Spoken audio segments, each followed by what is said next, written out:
ಒಂದೇ ಕುಟುಂಬದ 4 ಮೇಲೆ ಏಕಾಏಕಿ ಹೆಜ್ಜೆಯನ್ನು ದಾಳಿ ಮಾಡಿರುವ ಘಟನೆ ಭಟ್ಕಳ ತಾಲೂಕಿನ ಬೆಳಕೆ ಜನತಾ ಕಾಲೋನಿ ಸಮೀಪ ನಡೆದಿದೆ.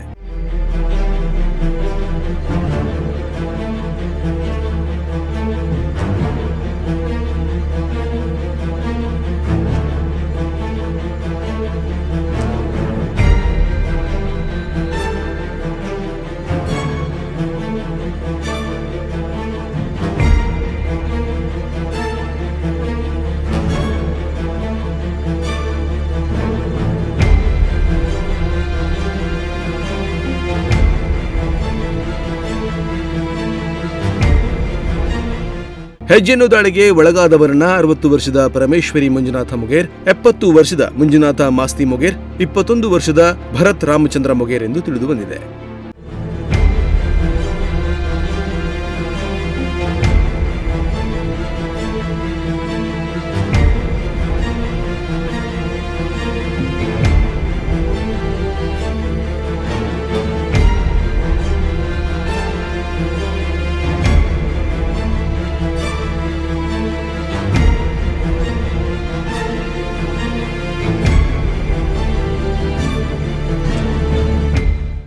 ಇವರು ತಮ್ಮ ಮನೆ ಗೇಟ್ ಬಳಿ ನಿಂತಿದ್ದ ವೇಳೆ ಎಲ್ಲಿಂದಲೂ ಏಕಾಏಕಿ ಹೆಜ್ಜೆಯನ್ನು ದಾಳಿ ಮಾಡಿದೆ.